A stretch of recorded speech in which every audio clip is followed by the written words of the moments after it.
Assalamualaikum warahmatullahi wabarakatuh. Waalaikumsalam warahmatullahi wabarakatuh.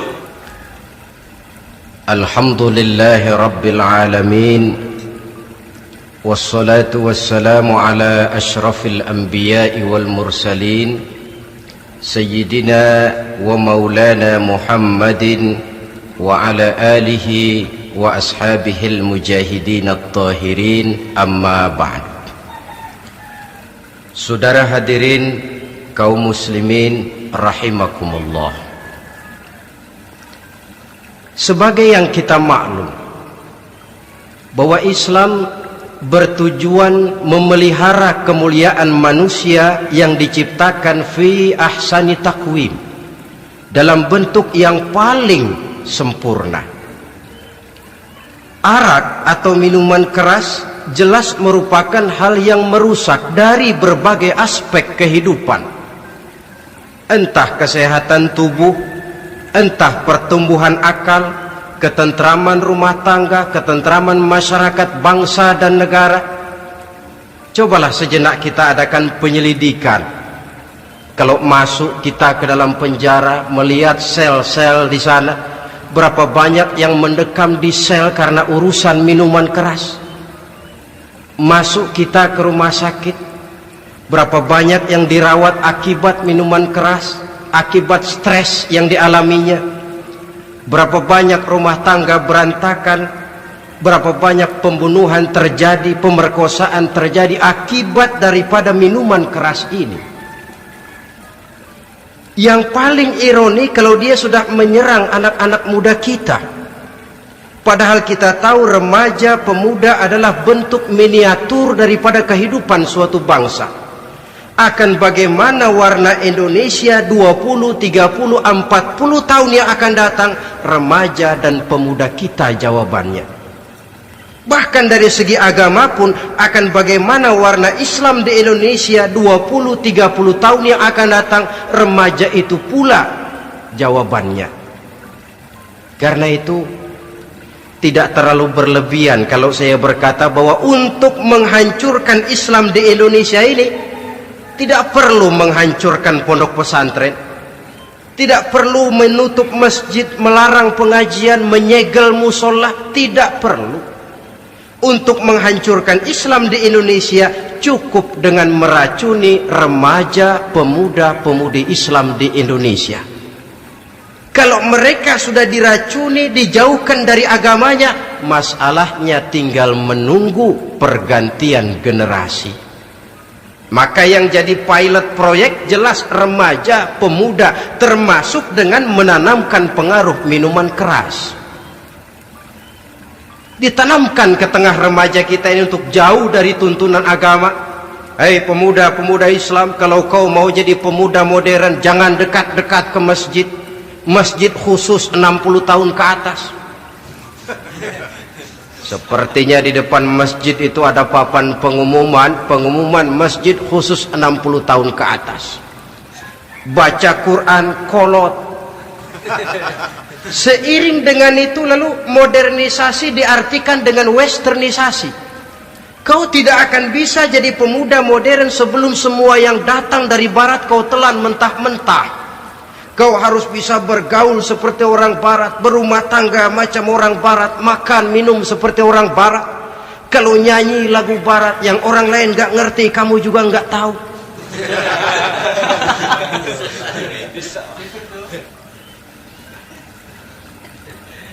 Anutlah itu free love yang pada gilirannya akan mengarah kepada free sex alias samenleven.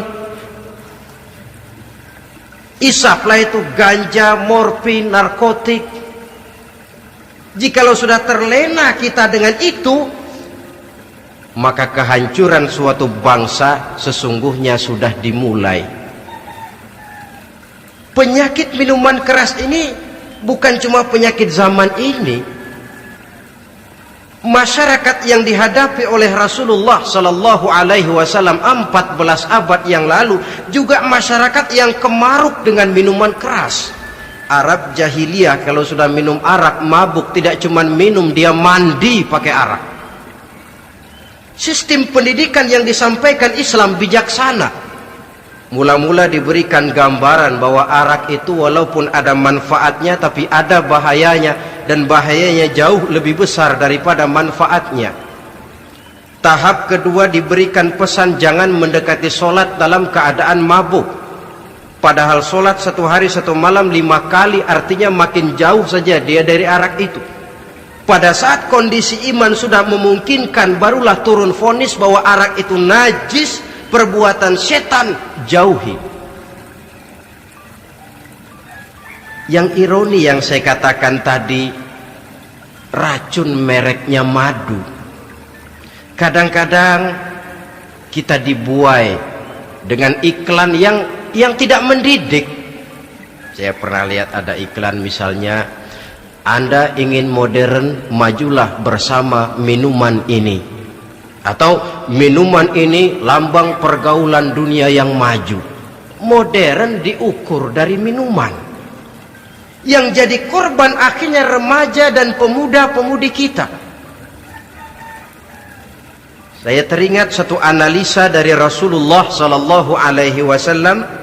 Beliau bersabda, "Inna min asyratis sa'ah." Sesungguhnya di antara tanda-tanda kiamat. Apa kiamat itu? Dalam arti yang umum, kiamat itu saat dimana alam ini hancur, bumi gempa, air laut tumpah ke darat, gunung meletus, planet-planet bertabrakan, lalu semua yang bernama hidup mati. Itu kiamat beneran.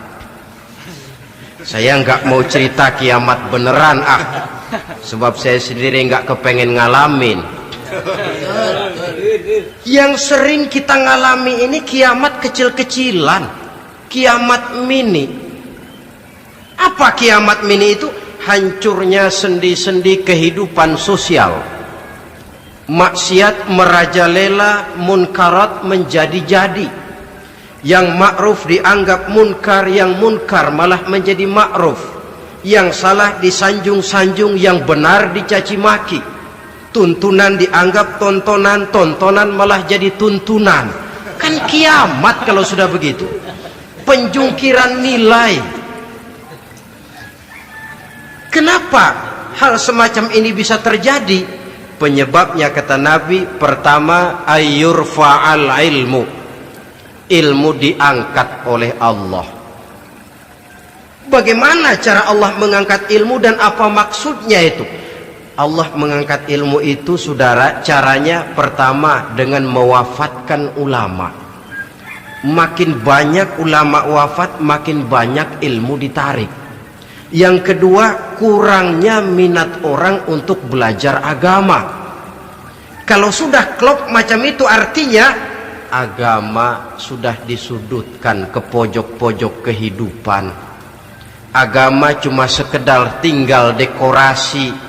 Agama cuma seminar, cuma kongres, cuma muktamar. Tapi bahwa agama merupakan realita dalam kehidupan, itu tidak pernah terwujud.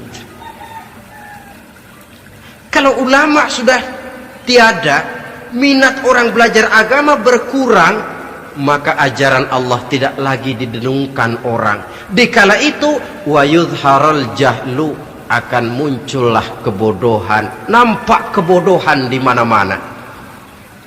Muncul permissive society, masyarakat yang merasa boleh hidup dengan kaidah serba boleh. Tidak ada halal, tidak ada haram, tidak ada hak, tidak ada batil, semuanya serba boleh. Kalau sudah begitu kondisi masyarakat, terjadilah apa yang dianalisa oleh Nabi. Dikala itu wayab suazina, zina dikerjakan berterang-terangan. Orang sudah tidak punya malu. Hidupnya sudah pakai prinsip punya kuping, kuping kebo. Punya muka, muka tembok. Punya kulit, kulit badak. Kalau juga dikasih tahu, malu dong kau tinggal serumah belum nikah. Malu sama siapa? Masyarakat. Allah, masyarakat cuek aja.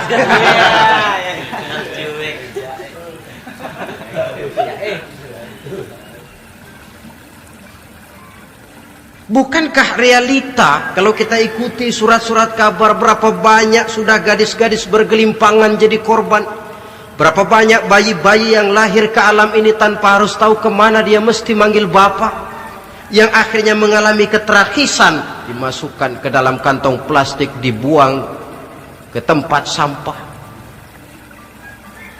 Kalau itu sudah terwujud, muncul efek negatif yang kedua, wa yushrabal khamr, arak, minuman keras jadi kebanggaan. Anak muda belum nyohor kalau belum bisa mabuk. Yang nggak mabuk dianggap kolot. Kampungan loh, bikin malu, baru kena segelas aja udah miring, cengeng. Temen kita no hebat, sampai nyungsep di got. Yang nyungsep hebat. Ya kalau cuma yang hancur kehidupan pribadi, tapi kalau sudah menyangkut masa depan, yang berarti masa depan suatu generasi adalah merupakan masa depan daripada suatu bangsa. Begitu kerasnya Islam ini melarang minuman keras, sampai bukan cuma sekedar meminumnya saja yang diharamkan, tetapi juga dilarang mengimportnya, memproduksinya, membuka warung yang menjual minuman keras, atau bekerja di tempat penjualan minuman keras. Ada juga yang nyerempet-nyerempet, Pak, kalau sedikit kan nggak apa-apa, nggak mabuk ini. Nah, saya ingatkan hadis Nabi diriwayatkan oleh Imam Ahmad, Abu Daud dan Turmuzi. Nabi bersabda, ma askara kathiruhu faqaliluhu haramun. Apa yang banyaknya menyebabkan mabuk, sedikitnya pun tetap haram hukumnya. Memang barangkali mungkin ada manfaatnya, tetapi bahayanya jelas lebih besar ketimbang manfaat yang bisa timbul daripada jenis minuman keras itu sendiri. Dalam hadis lain Nabi pesankan, man kana yu'minu billahi wal yawmil akhir fala yaq'udu ala ma'idatin taduru 'alaiha al-khamru. Siapa yang beriman kepada Allah dan beriman kepada hari akhirat, jangan dia duduk di dalam satu pertemuan yang di dalam pertemuan itu diedarkan minuman keras. Masuk ke dalam lingkungan macam itu saja tidak diperkenankan. Kenapa? Asyariku fi syarri syarrun. Bersekutu dengan kejahatan, jahat juga hukumnya. Semalam kamu mabuk ya? Enggak, temen, saya cuma ngebeliin aja kok. Apalagi ngebeliin.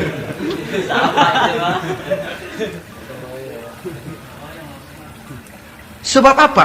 Dalam keadaan mabuk, orang tidak lagi bisa berpikir secara logik. Daya kontrol hilang, artinya perbuatan sudah tidak terkontrol lagi. Yang pertama. Yang kedua, IQ tidak akan tumbuh dan berkembang secara normal seperti yang kita harapkan. Yang ketiga, harga diri akan runtuh, hancur di tengah masyarakat. Bayangkan kalau tengah malam kita digotong orang, diantar ke rumah kita. Dengan kondisi macam itu masih punya muka kita untuk tegak di tengah masyarakat. Masih punya harapan kita untuk tumbuh menjadi pemimpin, sementara orang terkenang, ini kan yang kemarin malam gua gotong, dia lagi mabuk. Harga diri, kepribadian. Jangan lupa saudara, kita hidup di tengah masyarakat. Masyarakat itu punya hukum yang tidak tertulis, tapi lebih kuat dan lebih kejam daripada hukum tertulis. Orang bilang, sekali arang tercoreng di dahi, seumur hidup orang akan tetap ingat. Makanya Rasulullah dalam hadis memberikan tamsil untuk adik-adik remaja muslim ini, masalul mu'min kamasalin nahli. Perumpamaan orang yang beriman itu persis seperti tawon. Mentalitas orang mukmin persis tawon. Apa mentalitas tawon? Kalau kita ngaji bab tawon, kita renungi apa keistimewaan tawon. Saya lihat-lihat, ternyata tawon itu punya 4 keistimewaan.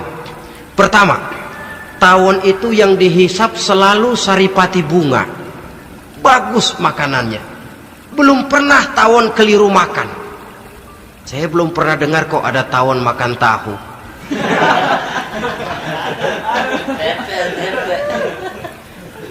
Yang dimakan selalu saripati bunga. Artinya apa? Orang mukmin perutnya itu perut selektif. Yang dimakan yang baik-baik, yang diminum yang baik-baik. Yang baik menurut agama itu adalah yang halal, thayyibat. Perutnya selektif, bukan perut asbak. Kalau asbak puntung apa saja masuk ke dalamnya. Tapi mukmin perutnya ini selektif. Daging kambing masuk, tahu masuk, kangkung masuk, kodok minggir, air kelapa minum, kopi minum. Tapi kalau sudah berbau minuman keras, minggir. Sebab apa? Makanan dan minuman yang kita masukkan ke dalam perut besar ini akan digiling dalam perut besar, akan melahirkan energi, menggerakkan sel-sel pembuluh saraf. Kalau makanan dan minuman itu terdiri dari yang haram, energi yang ditimbulkan olehnya energi yang haram, mempengaruhi sel-sel pembuluh saraf. Orang akan cenderung berpikir yang haram kalau terlalu sering memakan makanan haram. Kalau sudah berpikir kepada yang haram, perbuatan pun akan mengarah kepada yang haram juga. Contoh kecil aja dah, ada nggak maling mikirin majelis taklim? Karena yang dimakan lebih banyak yang haram, yang dipikir paling-paling nanti malam rumah siapa lagi nih ya? Sudah mengarah ke sana.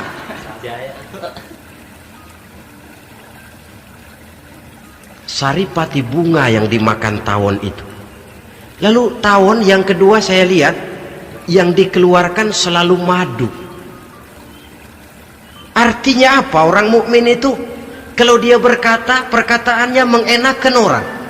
Kalau dia berbuat, perbuatannya membawa manfaat bagi orang. Kalau kakinya melangkah tentu ke tempat yang ada gunanya. Yang dikeluarkan madu, bukan racun. Indah tawon itu. Yang ketiga, tawon saya lihat kemanapun dia hinggap tidak ada dahan patah. Artinya apa? Orang mukmin dimanapun dia tinggal, kemanapun dia pergi, pantang jadi biang kerok buat lingkungannya, pantang menimbulkan kerusuhan dan keonaran. Tidak ada cabang patah dimanapun tawon hinggap. Tapi juga yang keempat, saya lihat-lihat tawon itu jangan coba-coba diusik. Satu kali dia diusik, kemana orang lari? Nyilem masih ditungguin. Tawon.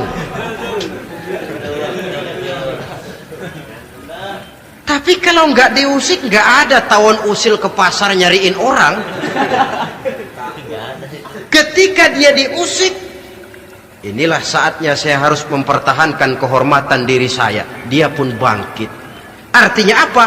Orang mukmin tidak boleh nyari-nyari musuh, tapi ketemu musuh tidak boleh lari.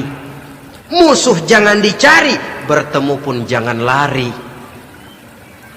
Mentalitas orang mukmin seperti tawon, yang dimakan baik, yang dikeluarkan baik, kemana dia tinggal tidak menimbulkan keonaran buat masyarakat, tapi juga sanggup menjaga dan mempertahankan kehormatan dirinya. Kalau konteksnya dengan masalah yang sedang kita bicarakan, minuman keras, saya katakan tadi kita kadang-kadang salah pilih, tertipu oleh racun yang bermerek madu. Ada minuman empuk, nyari yang keras, salah pilih.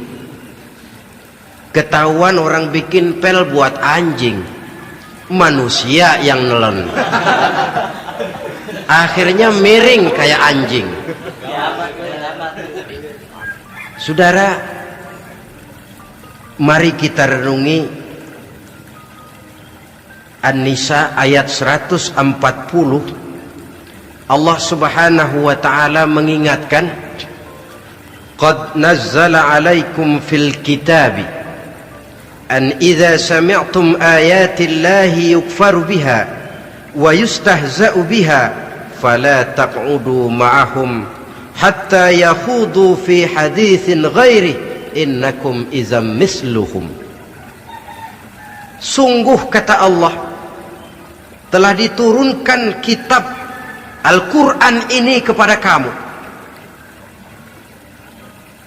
yang apabila kamu dengar ayat-ayat Allah itu diingkari orang, diejek-ejek orang, fala taq'udu ma'ahum, jangan kamu duduk bersama orang-orang semacam itu.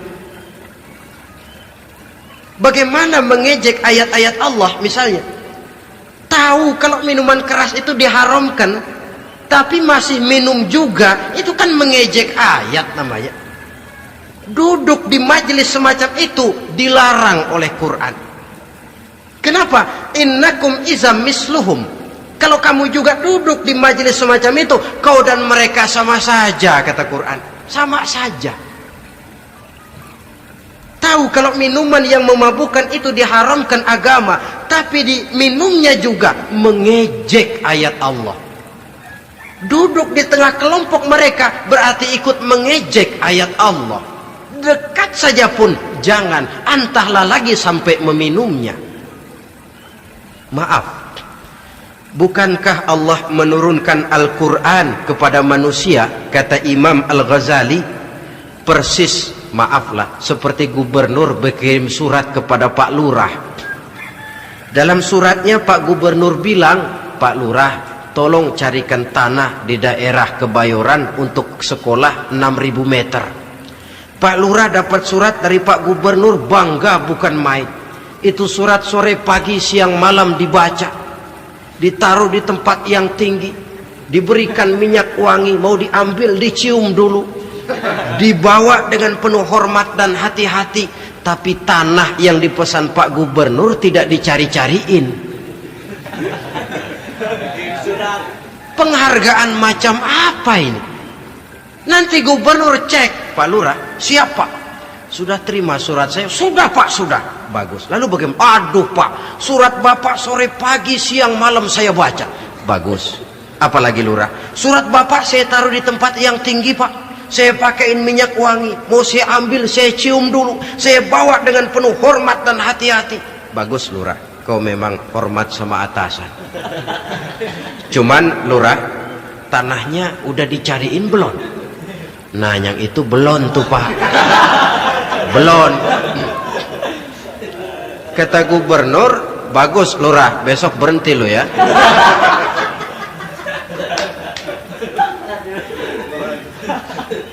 Membacanya memang penting, al-muta'abbad bitilawatihi, beribadah dari sebab membacanya. Tapi setelah kita baca, kita tahu isinya, what next? Mau apa kita dengan isinya itu? Jangan yang kita baca kita injak-injak. Itulah ironinya, bagaimana Quran itu mau membawa keberkahan dalam hidup ini, kalau yang kita baca sering kita injak-injak. Dalam kehidupan kita baca ayat, wa ahallallahu al-bai'a wa harramar riba. Allah halalkan jual beli, Allah haramkan riba, tapi renten ditelan terus.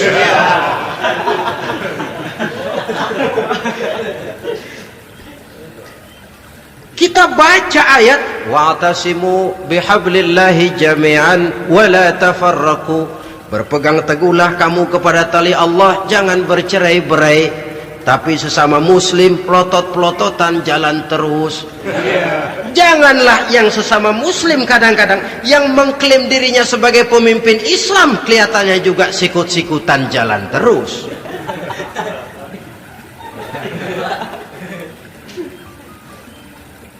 Sehingga tidak heran kalau orang bilang di bawah ngamalin ayat kursi, sudah sampai di atas ayat hilang, tinggal kursi saja yang diamalin.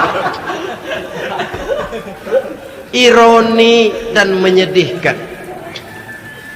Perjalanan panjang memang saatnya kita menunggal dengan Al-Quran ini, tetapi prosesnya memang harus kita mulai dari sekarang.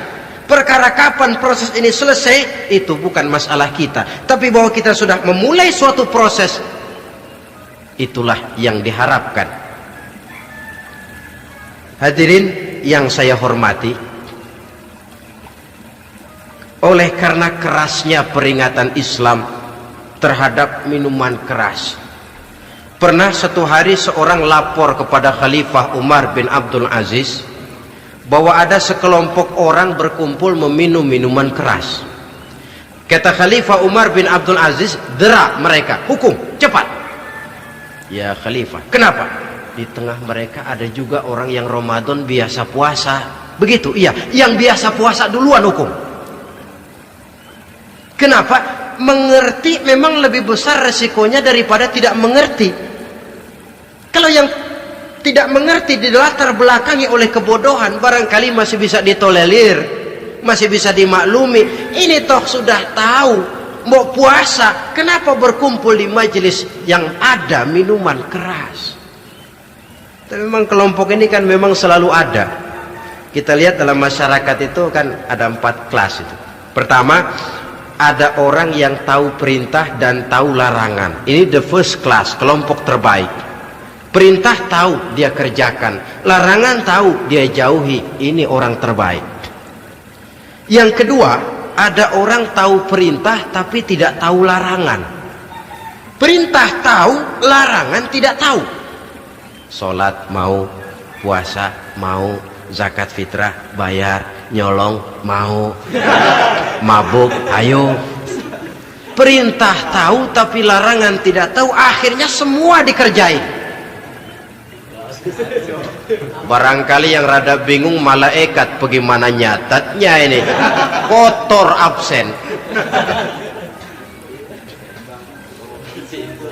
Gelas yang ada di hadapan saya ini, kalau semua diisi air putih macam ini, kan jelas bisa diminum orang. Kalau semua diisi bensin, jelas bisa diminum motor. Tapi kalau separuh diisi air putih, separuh diisi bensin, kacau.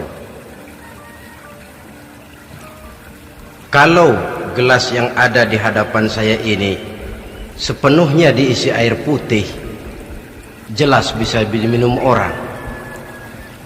Kalau sepenuhnya diisi bensin, juga jelas bisa diminum motor. Yang repot kalau separuh diisi air putih, separuh diisi bensin, kacau statusnya. Orang minum mabuk, motor minum pun mogok. Dijual juga tidak laku barang campuran. Inilah makna pernyataan Allah, wala talbisul haqqa bil batil. Jangan kamu campur adukan antara yang hak dan yang batil. Perintah dikerjakan, larangan pun dikerjakan juga. Kelompok ketiga, ada pula manusia yang tahu larangan tapi tidak tahu perintah. Larangan tahu tapi perintah tidak tahu. Jahat sama tetangga tidak, mencuri tidak, mabuk tidak, zina tidak, sholat tidak, puasa tidak, polos, semua serba tidak. Dan yang terakhir, kelompok keempat, perintah tidak tahu, larangan pun tidak tahu. Ini masuk kelompok makhluk gratis. Misalnya kambing, ayam, kerbau, itu kan makhluk-makhluk yang memang perintah tidak tahu pun larangan juga tidak tahu. Nah, dalam hubungannya dengan ini, saya mengajak, marilah kita berusaha sekuat mungkin menjauhkan diri dari minuman keras yang jelas bahayanya dengan hidup tidak jauh dari bimbingan agama. Hadirin kaum muslimin rahimakumullah. Kawan seiring dan sejalan dari minuman keras judi namanya. Saudara kembar barangkali. Yang satu sering menimbulkan yang lain, tetapi bukan tak jarang keduanya berjalan berdampingan. Posisi judi dan arak ini dalam Quran sama bahayanya. Apa sebab? Mentalitas judi adalah mentalitas sirkeless, lingkaran setan. Artinya yang menang biasanya ketagihan, yang kalah biasanya penasaran. Ini yang menyebabkan orang tidak mau berhenti. Kalau dia menang, dia ingin mencoba untuk menang dalam jumlah yang jauh lebih besar lagi. Kalau dia kalah, dia penasaran, kenapa hari ini kalah? Barangkali sial, besok malam saya tebus. Mental semacam ini memang sulit untuk berhenti. Kenapa judi diharamkan dalam Islam?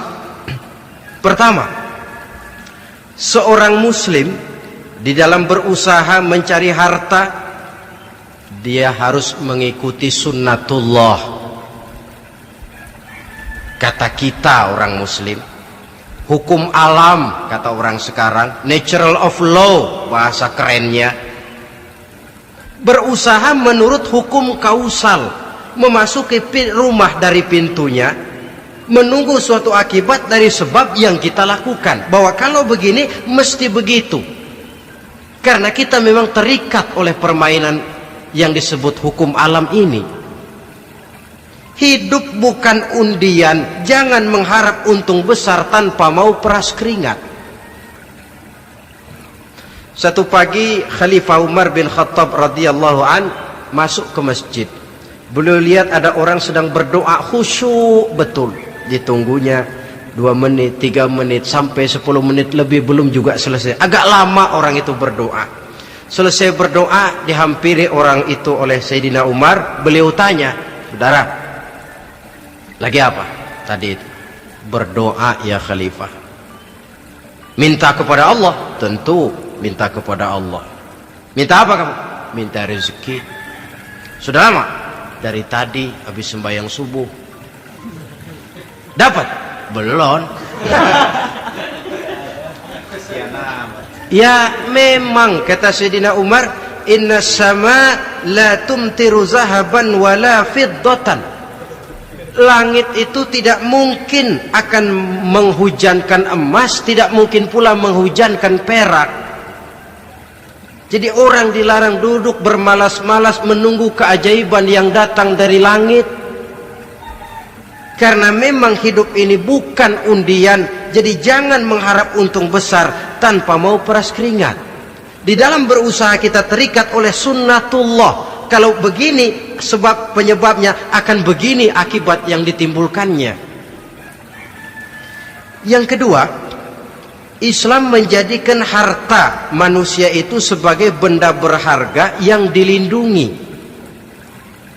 Mengambilnya dengan judi termasuk memakan harta orang lain dengan cara yang batil. Yang ketiga, judi itu sendiri dapat menimbulkan permusuhan dan pertentangan antara para pemain itu sendiri.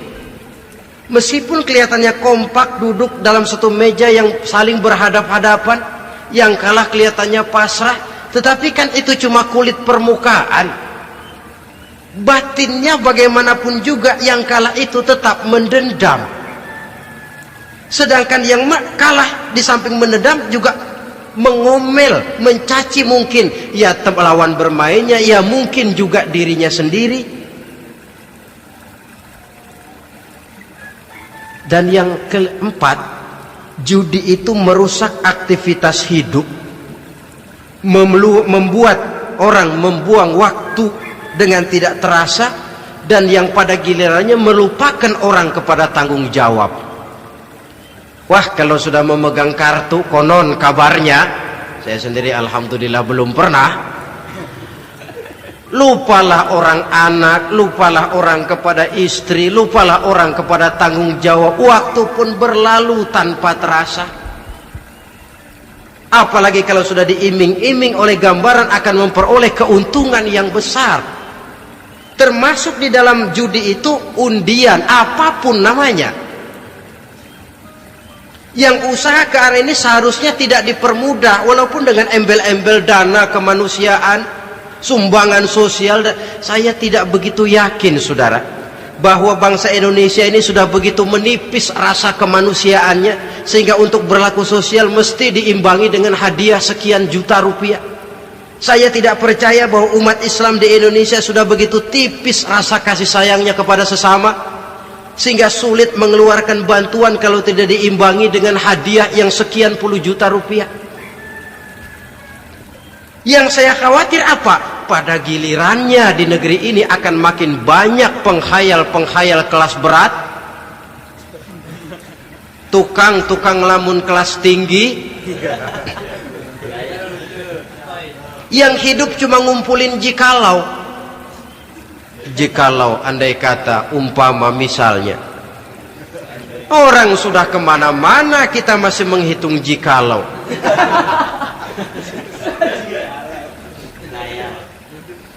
Orang boleh saja mengharap burung terbang tinggi, tapi punai di tangan jangan dulu dilepas. Artinya idealisme silahkan terbang setinggi langit, tapi kaki harus tetap berpijak di alam realita. Bahwa memang lebih baik makan singkong dalam kenyataan daripada makan roti tapi ngimpi.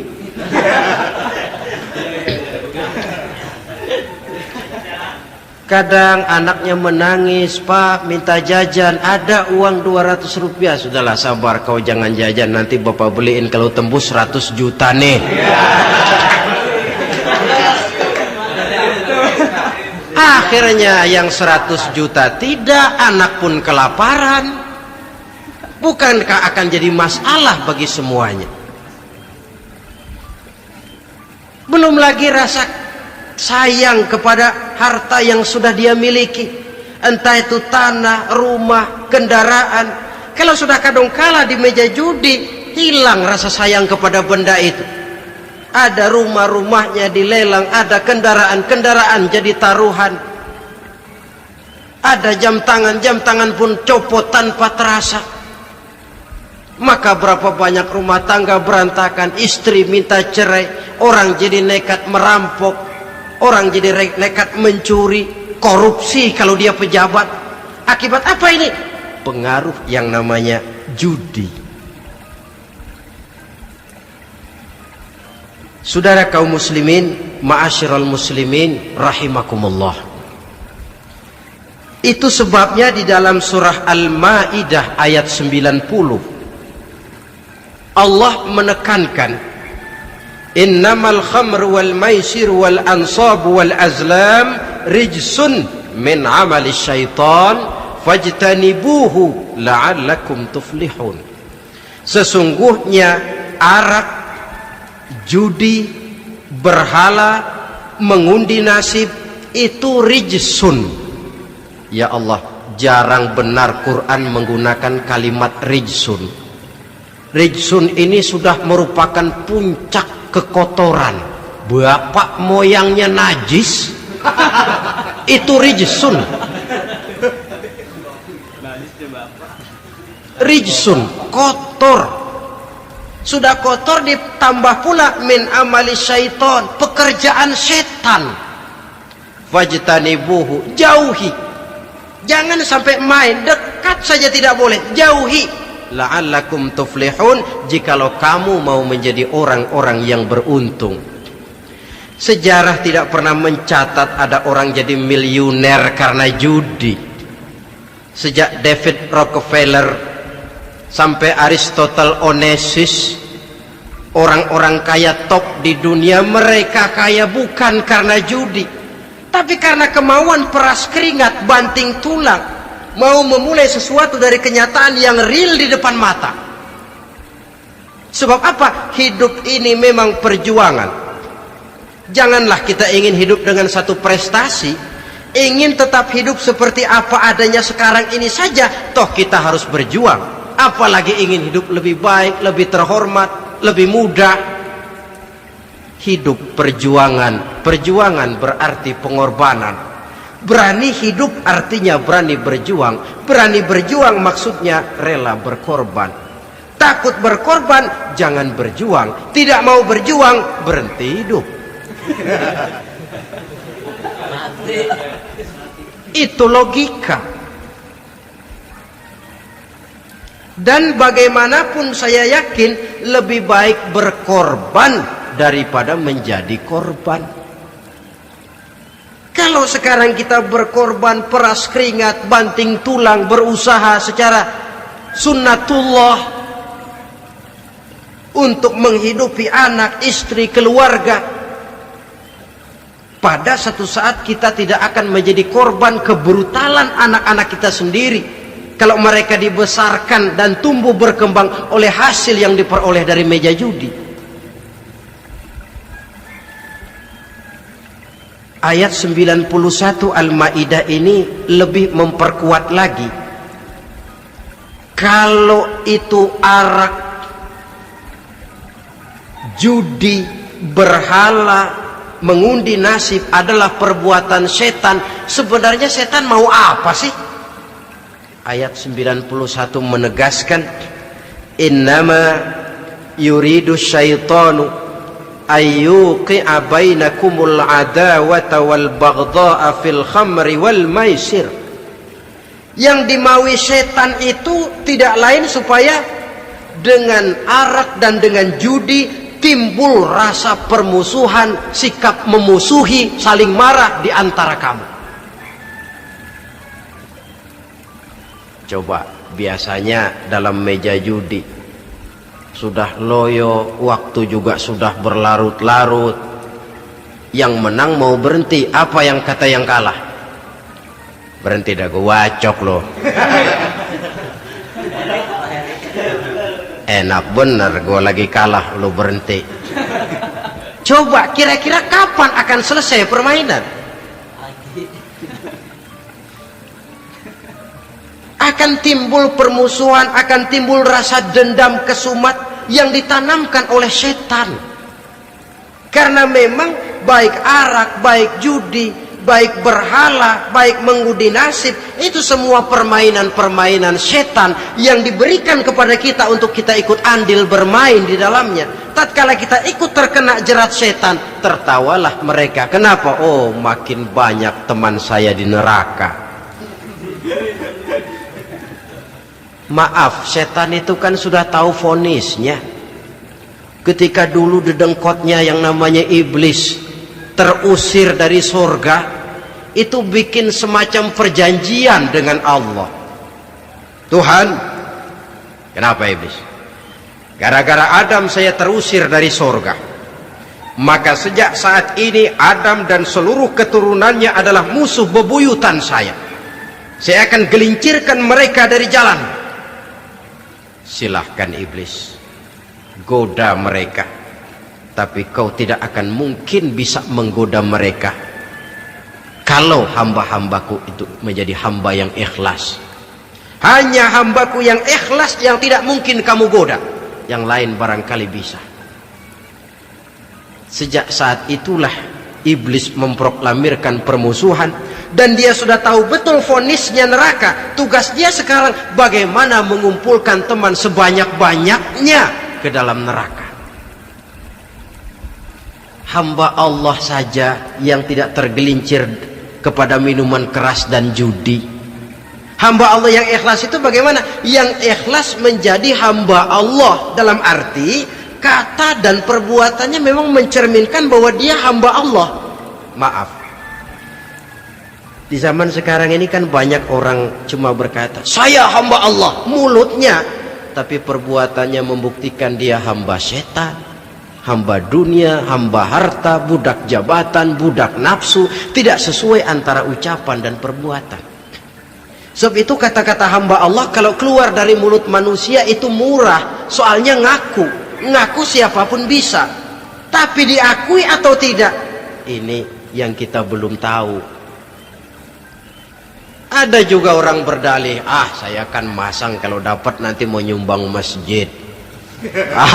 Barangkali aja kalau nyumbang masjid disoriin dikit sama Tuhan.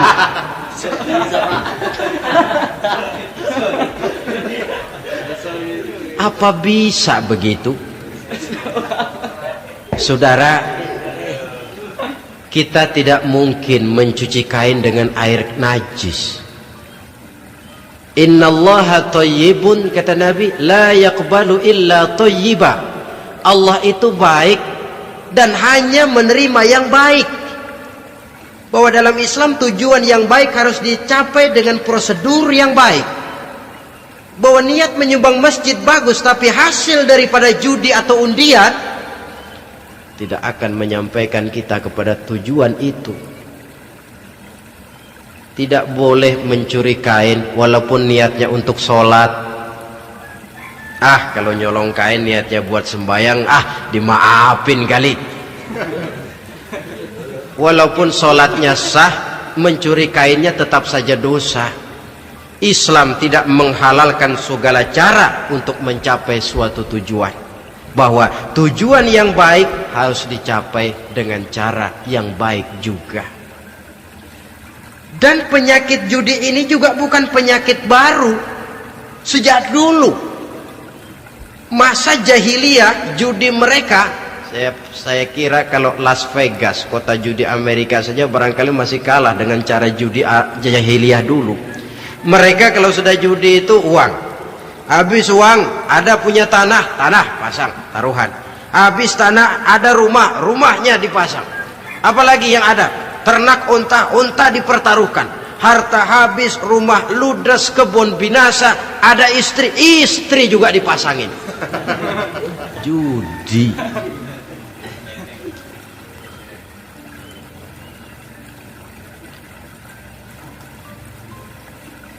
Kita sebagai muslim, oleh Al-Quran dijelaskan orang yang mempunyai dua tujuan hidup.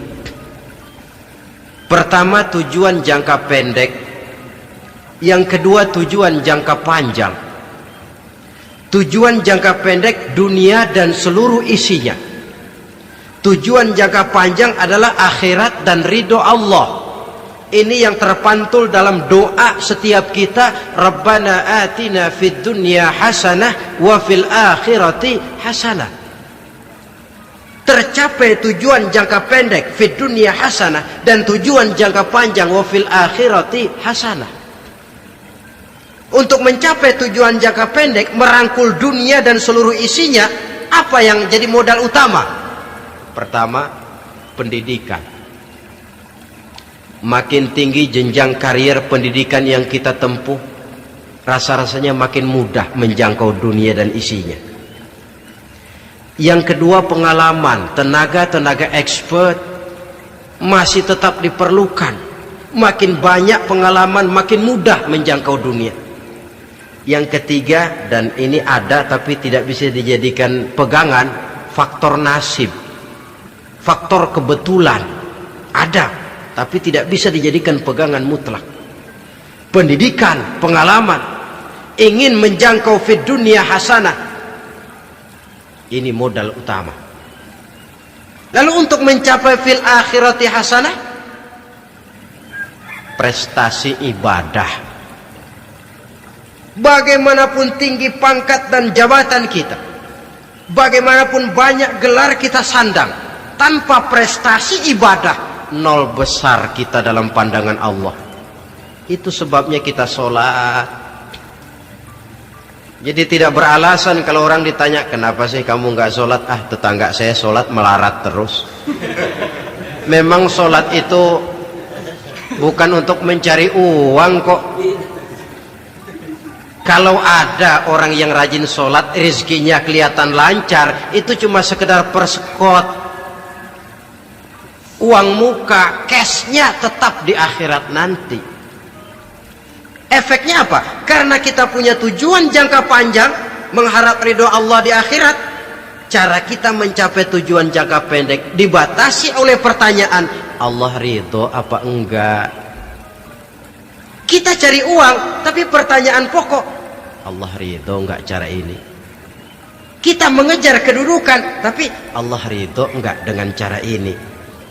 Ini yang menyebabkan kita lantas tidak lalu menghalalkan segala cara. Yang penting tujuan tercapai, cara apapun halal. PKI Kan cuma PKI yang berprinsip asal tujuan tercapai cara apapun halal. Dan kita sudah sepakat PKI dan seluruh ajarannya tidak berhak hidup di bumi Pancasila ini. Cuma jangan sekedar PKI-nya dikutuk tapi ajarannya dipakai.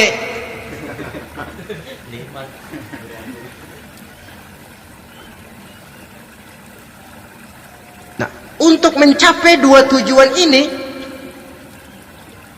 Islam mengajarkan sistem keseimbangan.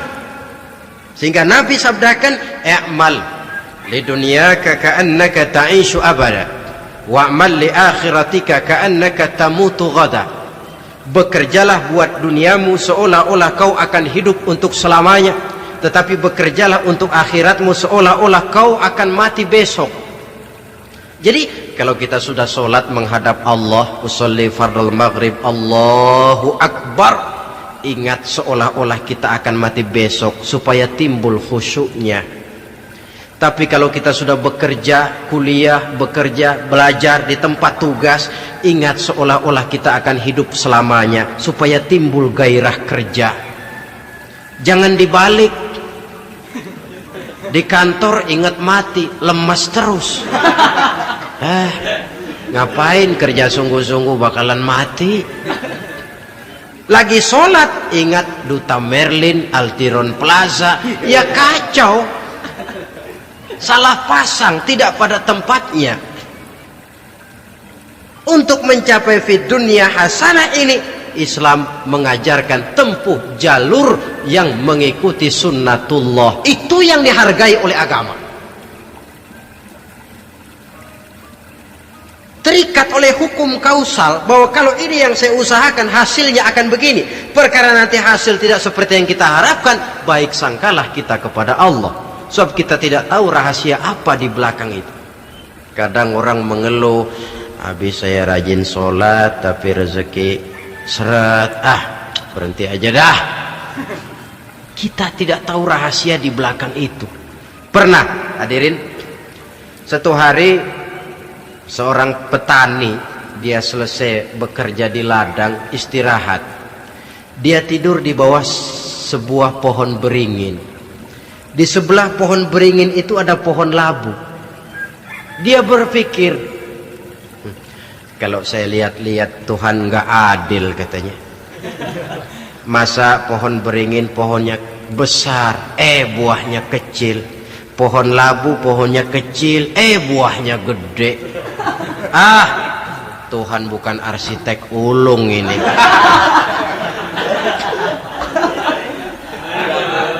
Mestinya supaya enak dilihat, beringin yang pohonnya besar buahnya sebesar buah labu. Pohon labu yang pohonnya kecil buahnya kecil saja sebesar buah beringin. Tidak adil Tuhan. Baru dia selesai berpikir Tuhan tidak adil, jatuh sebutir buah beringin tepat menimpa hidungnya. Dia terkejut. Astagfirullahalazim. Kalau begitu saya sadar katanya, Tuhan benar-benar adil. Coba kalau buah beringin segede buah labu, waduh kayak apa muka saya ini.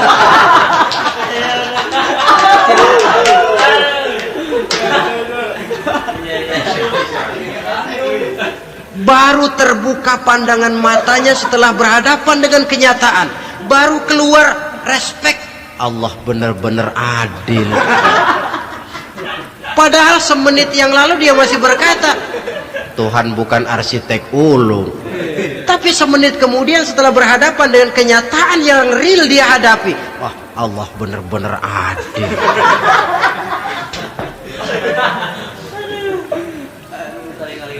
Itulah kehidupan ini.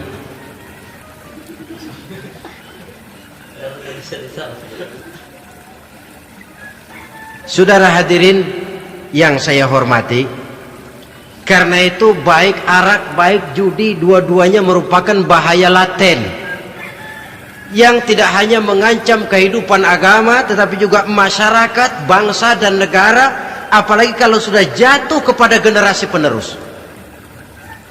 Dan yang bagaimanapun juga saya berpikir sebenarnya remaja, pemuda, pemudi kita cuma korban dari suatu sistem Sebab ini merupakan tanggung jawab bersama. Ulama mubalik macam saya paling wewenangnya cuma ngomong. Yang punya SK untuk memberhentikan pabrik minuman keras itu kan Menteri Perindustrian. Tangan-tangan eksekutif. Sehingga kalau Nabi katakan man ra'a minkum munkaran falyughayyir biyadihi wa illam yastati' fa bilisanih wa illam yastati' fa biqalbi. Apabila salah seorang kamu melihat suatu kemunkaran termasuk minuman keras dan judi di dalamnya, rubah itu dengan cara apa?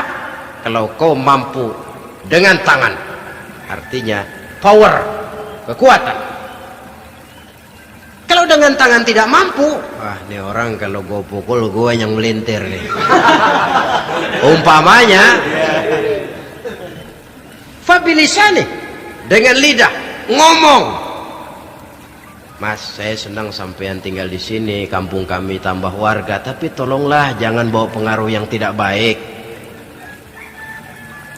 Kalau ternyata bicara pun tidak berani, fabiqalbi, cukup dalam hati, sekurang-kurangnya tidak ikut membenci kemungkaran dalam hati, itulah kadar iman yang paling lemah. Ini secara umum.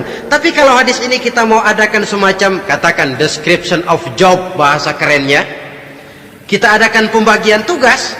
Siapa yang harus merombak kemungkaran dengan power? Penguasa, pemerintah, sebab dia punya aparat. Siapa yang merombak kemungkaran dengan lidah? Ulama, kiai, mubalik, ngomong. Siapa yang hanya merubah kemungkaran dalam hati? Kita umumnya rakyat lemah ini, yang mau ngomong gak berani tapi hati pegel. Nah, kalau sudah ada pembagian tugas semacam itu, insya Allah masing-masing akan berjalan pada relnya, dan pada akhirnya selamatlah kita, bangsa Indonesia, umat Islam pada khususnya, dari bahaya, baik bahaya minuman keras maupun bahaya judi. Menyelamatkan bangsa, dan yang lebih lagi menyelamatkan masa depan kita.